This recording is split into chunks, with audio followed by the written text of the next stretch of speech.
down from 77 to 61, but it's still pretty good for what we're doing. So just for sake of conversation, when people say, yeah, we're just gonna put a return air or outside air duct as a return to the forced air heating system, and I need 150 CFM, then FYI, somebody had better figure that into the heat loss gain calculations of the house, Absolutely, yeah. because that's not nothing. Yeah, and that's exactly our point. Now, you could argue that on most systems, they're oversized anyway, and that would be true. Because remember, this is at design condition. So most of the time, you're not at design. So there's probably enough capacity within the system to address that. I mean, that's the other argument. Right. But is that a good way to do it? And the other thing too is, it goes back, and I don't care whether you use a heat recovery ventilator or an ERV or somebody else's ERV. It's just, if you have the opportunity to recover that much energy and remove the questions. Because going back, and when you and I had the conversation the other day, I was, the thing that baffled me is, how do you determine if I'm exhausting 180 CFM?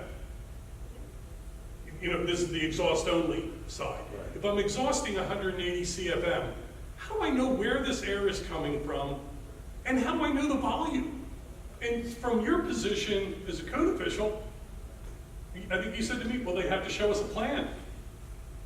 And that's the thing that, what's the plan? And in my mind, the only thing that really is a plan is some kind of a wall penetration that ensures, with a barometric damper that ensures enough airflow to make up the negative. So. But that's not a code requirement, right? No, correct, it's not. Exactly, thank you. Yeah, sorry, I didn't mean to. No, that's fine. I'm just saying that if you want to be sure. Right. Well, and again, that's where I was trying to say before that what actually is required gives you pretty wide constraints. Yes. And operate within those. You said that very well.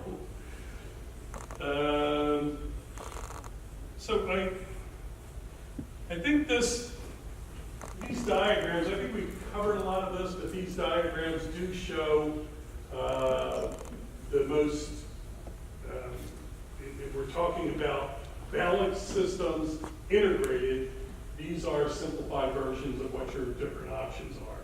And as I said, except for that Breeze model, you're going to have 4 connections, and this is whether it's HRV or ERV. They are cross-flow cores typically, and this is what you're going to be looking at. Either this is a return or an introduction and exhaust through the return. You do need to keep in mind minimum separations between where you're drawing air out of and then where you're putting it back into. And then you also... Question about that.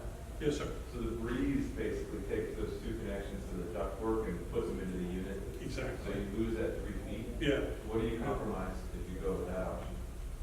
That's a good question on that. Honestly, not sure. Are those minimum distance requirements? That's not a code thing, or is that based on It's not code. Yeah, I think it is code. It is more by manufacturer. The size of the Breeze is almost 3 feet to begin with, so it's that's if you notice where they come, it's close. But yeah, it's not the wall penetrations that the outside are more code. Well, what you're trying to do is avoid the retrainment, reintroduction error. And this is another example, and I think this is a way of also sort of in a different way illustrating what it would look like if we were using the ERV in lieu of bath exhaust. So if you substitute these grills here for the bath exhaust, that's pretty much what that system would look like.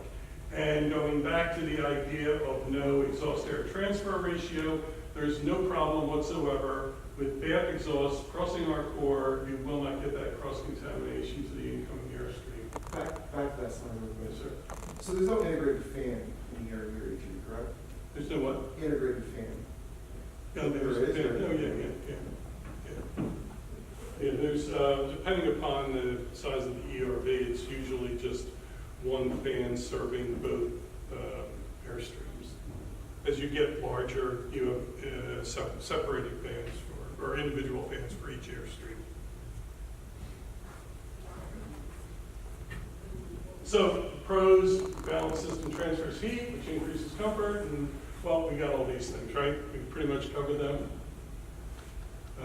And this would be, Brian, you asked, are there many independently ducted systems? I would say that the example you gave is becoming, passive homes. And that is a real typical use now. As a matter of fact, I don't know if it is code that a passive home requires an ERV, but boy, if it isn't, it should be. Brian, That would be within passive house. Brian, did you guys do that up there with those houses that you did up on University Drive? Yes, sir.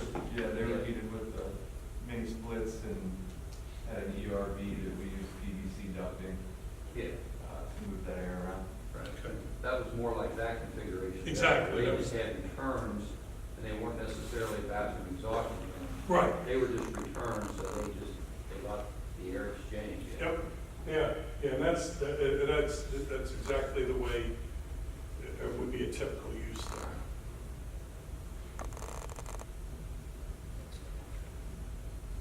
These were, we kind of have been through this, so I'll just forward to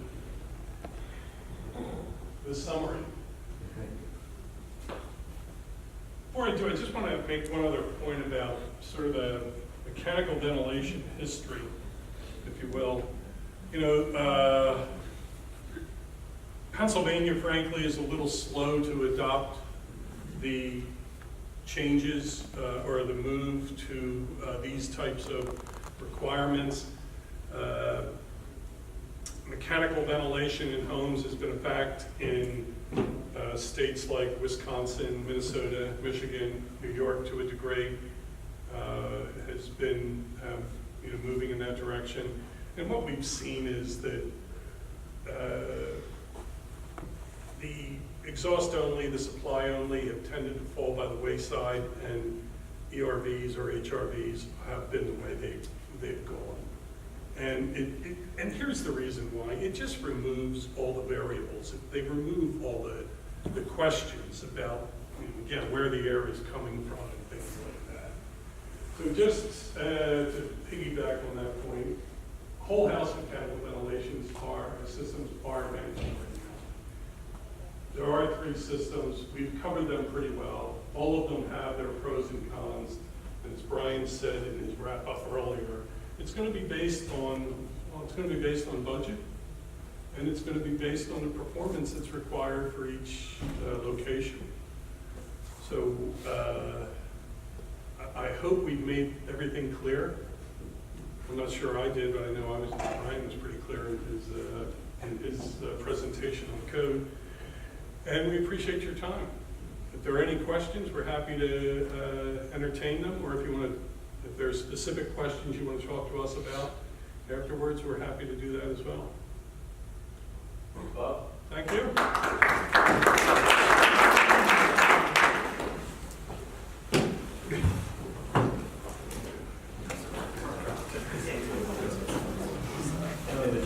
Yeah.